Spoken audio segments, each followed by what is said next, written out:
मेरी एक बात आप सब लिख कर रख लीजिए। पीएम मोदी को तीसरी बार प्रधानमंत्री बनने से दुनिया की कोई ताकत रोक नहीं सकती। जी हां, बिल्कुल सही सुना है आपने। एक बार फिर से सुन लीजिए। 2024 के चुनाव में पीएम मोदी यदि दावा कर रहे हैं कि वो 400 सीट जीत के आएंगे या फिर 500 सीट जीत कर आएंगे तो वो जीत जाएंगे, उन्हें कोई रोक नहीं पाएगा। ये बात मैं क्यों कह रहा हूं, किस आधार पर कह रहा हूं, सब कुछ विस्तार से बताऊंगा। क्योंकि हार और जीत का सवाल तब पैदा होता है जब लड़ाई बराबर के मैदान में लड़ी जाए। मगर अब 2024 को लेकर बात बहुत आगे बढ़ चुकी है, इतनी आगे बढ़ चुकी है कि आप कल्पना भी नहीं कर सकते। प्रधानमंत्री मोदी ने 2024 के चुनाव से पहले पूरा मैदान सजा लिया है और इतने भयंकर तरीके से, इतने खतरनाक तरीके से सजा लिया है जिसकी काट किसी भी विपक्षी दल के पास नहीं है और कभी हो भी नहीं सकती। और इसमें विपक्षी पार्टियों और उनके नेताओं का कोई दोष नहीं है। वो सब के सब यथासंभव प्रयास करेंगे और कर भी रहे हैं। मगर फिर भी ब्रह्मांड के तथाकथित सबसे लोकप्रिय नेता ने ऐसा ब्रह्मास्त्र जुगड़िया लिया है जिसकी काट किसी के पास नहीं हो सकती है। नहीं है कि बात नहीं है, हो ही नहीं सकती। एक बात और बता दूं,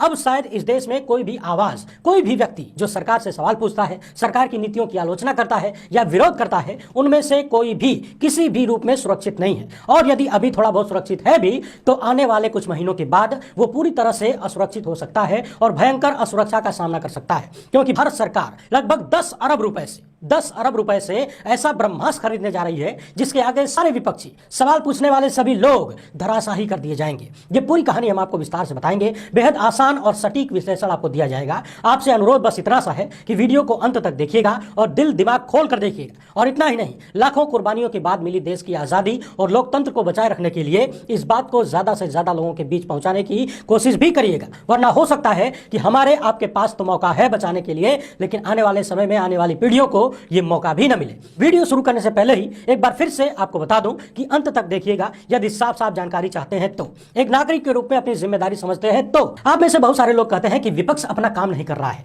विपक्ष मुद्दों को उठा नहीं रहा है। लेकिन मैंने कई बार बताया है कि विपक्ष भरपूर काम कर रहा है, लेकिन विपक्ष कुछ कर रहा है, ये बात आप तक पहुंचेगी कैसे? क्या राहुल गांधी, अखिलेश यादव, तेजस्वी यादव, ममता बनर्जी, केसीआर, एमके स्टालिन, उद्धव ठाकरे ये सब फोन करके आपको बताएंगे कि फला जगह आज हमने धरना दिया है, आज हमने इस जगह पर महंगाई के खिलाफ प्रदर्शन किया है? नहीं ना।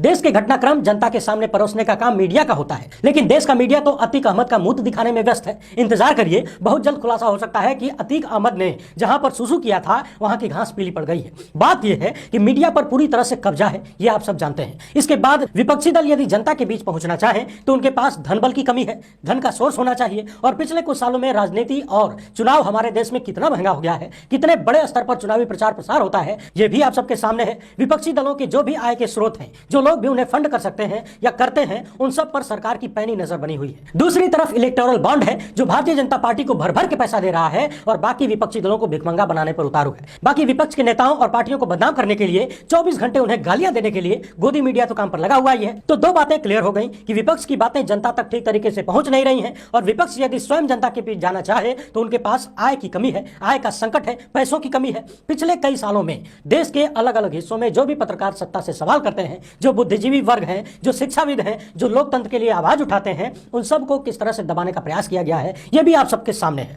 पत्रकारों को उठाकर यूं ही जेल में ठूस दिया जाता है, महीनों महीनों सड़ते रहते हैं, सालों सालों। अब जरा सा एक मामला समझिए। जांच एजेंसी यदि किसी को उठाना चाहे, किसी पर छापेमारी करना चाहे, किसी को अपने सकंजे में लपेटना चाहे तो उसे कोई ना कोई आधार चाहिए केस बनाने के लिए, मामला आरोपित करने के लिए। विपक्षी दलों और उनके नेताओं पर तो किसी पुराने मामले में भी शिकंजा कसा जा सकता है, लेकिन बहुत सारे पत्रकार और बुद्धिजीवी वर्ग हैं जिन पर कोई पुराना मामला नहीं है, तो फिर क्या किया जाए? तो उन सभी आवाजों को दबाने के लिए भारत सरकार ने ब्रह्मास्त्र ढूंढ लिया है। एक बार फिर से आपको बता दूं कि यह ब्रह्मास्त्र किस किस तरीके से काम में लिया जा सकता है, बहुत ही बारीकी से समझिएगा, ध्यान से सुनिएगा। दरअसल भारत सरकार ग्रीक की कंपनी जिसका नाम है इंटेलेक्सा, इस कंपनी से एक स्पाईवेयर खरीदने वाली है जिसका नाम है प्रीडेटर। अब समझ लीजिए कि यह सॉफ्टवेयर, ये जासूसी सॉफ्टवेयर काम कैसे करेगा।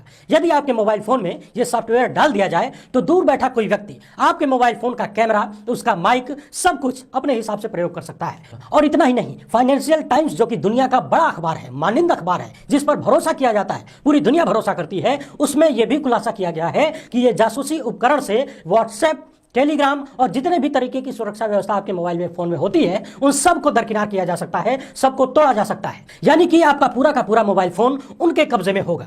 वो लोग आपके फोन की सारी चीजें, सारा डाटा चुराएंगे, फिर सरकार को देंगे। यानी कि सरकार जासूसी नहीं करेगी, जासूसी वो लोग करेंगे और डाटा निकाल के सरकार को देंगे। याद करिए, साल 2019 में व्हाट्सएप ने खुद अपने यूजर्स को बताया था कि आपकी सरकार आपके मोबाइल फोन की जासूसी करवा रही है, जिसके बाद कितना सारा हो हल्ला मचा। स्वयं विपक्ष के सबसे बड़े नेता माने जाने वाले राहुल गांधी, कई बड़े पत्रकार और बुद्धिजीवियों के मोबाइल फोन में पेगासस सॉफ्टवेयर पाया गया। विदेशी संस्थाओं ने इसकी पुष्टि की जांच के बाद यह मामला सुप्रीम कोर्ट भी गया। सुप्रीम कोर्ट ने एक समिति बनाई और उस समिति ने कहा कि मोबाइल फोन में कोई सॉफ्टवेयर मिलने का सबूत नहीं मिला है, लेकिन उस समिति ने यह भी कहा था कि सरकार ने इस जांच में सहयोग नहीं दिया है। यानी कि भारत की सरकार ने, मोदी सरकार ने जांच में सहयोग नहीं किया। तो फिर कैसे कह लिया जाए कि जो सामने आया वो सही ही था? सोचकर देखिए, राहुल गांधी या फिर कोई भी विपक्ष का नेता अपनी चुनावी रणनीति तैयार कर रहा है। जाहिर सी बात है, मोबाइल फोन सबके पास होते हैं। वो अपने नेताओं से आपसी बात विचार में क्या क्या बोल रहे हैं, वो किस तरह की प्लानिंग कर रहे हैं, वो लोग क्या सोच रहे हैं, किस तरह से चुनावी रणनीति बना रहे हैं, ये सब कुछ दूर बैठा एक व्यक्ति सुन रहा है। और ये तो छोटी छोटी चीजें हैं। आगे सुनिए, नेताओं को फंसाने के लिए, उन्हें परेशान करने के लिए, उन्हें जेल में ठूसने के लिए सरकार के पास बहुत सारे उपाय हैं। मामला यह है कि जो पत्रकार, जो स्वतंत्र आवाजें देश में उठ रही हैं, जो सवाल कर रहे हैं सरकार से, जो सरकार की पोल खोल रहे हैं, जो सरकार की नीतियों की आलोचना कर रहे हैं, उन्हें कैसे चुप कराया जाएगा? उदाहरण स्वरूप मान लीजिए, एक पत्रकार जो सत्ता से सवाल करता है, सत्ता की आंखों में किरकिरी बना हुआ है, उसके फोन में ये जासूसी सॉफ्टवेयर पड़ा हुआ है, उस पत्रकार के पास छुपाने के लिए कुछ भी नहीं है, यानी कि वो कोई गलत काम नहीं करता है, तो उसे कैसे फंसाया जा सकता है? जरा गौर करिएगा, कल्पना करके देखिए, पत्रकार के मोबाइल फोन में जासूसी सॉफ्टवेयर पड़ा हुआ है, वो अपने परिवार के साथ, अपनी पत्नी के साथ कमरे में है, और यदि दूर बैठा कोई जासूस उसके मोबाइल फोन का कैमरा और माइक ऑन करके सब कुछ रिकॉर्ड करे, तो क्या पत्रकार का पत्नी के साथ रहने का ऑडियो या वीडियो, ये सब कुछ उसे धमकाने के लिए, उसे टारगेट करने के लिए, उसे चुप कराने के लिए, उसे खामोश करने के लिए उपयोग नहीं किया जा सकता है? गुजरात में हाल ही में एक युवा नेता उभरे थे जिन्होंने अपनी पूरी लड़ाई बीजेपी के खिलाफ लड़ी। इसके बाद एक वीडियो वायरल होता है जिसमें कथित तौर पर आरोप लगाया जाता है कि वो युवा नेता एक महिला के साथ होटल में देखे गए, ऐसा आरोप लगाया गया। और इसके कुछ दिन बाद ही जो व्यक्ति बीजेपी के खिलाफ पैदा हुआ वो खुद ही बीजेपी में शामिल हो जाता है और चुनाव भी लड़ता है, शायद चुनाव जीत भी जाता है। अब आप कल्पना करिए कि देश में किसी भी व्यक्ति को चुप कराना सरकार के लिए कितना आसान हो जाएगा। अब इससे भी बड़ा एक मामला है, वो भी सुन लीजिए। मान लीजिए कोई पत्रकार ऐसा भी है जो अपनी पत्नी के साथ या गर्लफ्रेंड के साथ नहीं है, या फिर महिला है तो उसका उल्टा कर लीजिए, उसके खिलाफ कुछ नहीं मिल रहा है, तो फिर इस सॉफ्टवेयर की मदद से यदि उसके मोबाइल फोन में कोई भी डॉक्यूमेंट प्लेस कर दिया जाए, कुछ भी डाल दिया जाए, झूठे ही पत्र लिख दिया जाए कि फलाना नेता को मारना है, या फिर यूं लिख दिया जाए कि फला जगह पर इस दिन ब्लास्ट करना है, लिखने में क्या जाता है? क्या यह संभव नहीं है कि इस तरह का कोई पत्र आपके मोबाइल फोन में मेल के माध्यम से या फिर किसी भी तरीके से रख दिया जाए और बाद में उसी को आधार बनाकर आपको गिरफ्तार करके जेल में डाल दिया जाए? फादर स्टेन स्वामी के मामले को याद करिए, संभवतः उनके मामले में भी यही हुआ था। विदेशी एजेंसियों ने बताया कि उनके लैपटॉप को हैक करके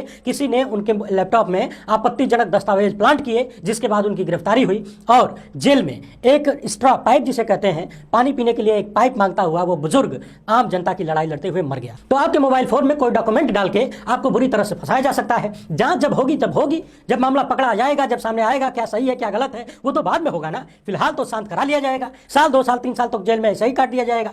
अब कल्पना करके देखिए, अगले साल भारत में लोकसभा का चुनाव होने वाला है। बीजेपी के बड़े बड़े नेताओं के मुंह से आप अक्सर सुनते होंगे कि 24 में चुनाव होना ही नहीं चाहिए, चुनाव की जरूरत ही नहीं है, या फिर कुछ लोग ये भी दावा कर रहे हैं कि और बड़े बहुमत से सरकार बनेगी। जबकि यदि आप देश की हालत देखें तो जनता कतई इस मूड में नजर नहीं आती है, कम से कम पूर्ण बहुमत का मूड तो बिल्कुल भी नजर नहीं आता है। फाइनेंशियल टाइम्स बड़ा अखबार है और विश्वसनीय अखबार है, इसने बताया है कि यह डीलिंग अगले 6 महीने के अंदर फाइनल हो जाएगी और दुनिया भर की कई अन्य कंपनियां भी इस नीलामी प्रक्रिया में हिस्सा ले सकती हैं। 1 सप्ताह के भीतर ही भारत सरकार प्रपोजल सामने रख सकती है और भारत सरकार इस सॉफ्टवेयर के लिए 9 अरब 86 करोड़ रुपया यानी कि $120 मिलियन तक खर्च करने के लिए तैयार है। गुणा भाग में हमसे गलती हो सकती है, आप भी गुणा करके देख लीजिएगा। डॉलर में है ये 120 मिलियन। यदि आपको ये लगभग 10 अरब रुपए ज्यादा लग रहे हैं तो शायद आप अभी भी नहीं समझ पा रहे हैं कि 10 अरब रुपए ज्यादा नहीं है। ये मत सोचिए कि जनता की गाड़ी कमाई का टैक्स का 10 अरब रुपया इस तरह से बर्बाद किया जा रहा है अपने फायदे के लिए। इन 10 अरब रुपयों से जो किया जाना है वो बहुत ही ज्यादा खतरनाक है और हद से ज्यादा खतरनाक हो सकता है। आप लगातार देख रहे हैं कि मोदी सरकार किसी की भी बात सुनने को तैयार नहीं है, न विपक्ष की, न जनता की, न देश की। कोई प्रदर्शन कर रहा है तो मारपीट की भगा दो,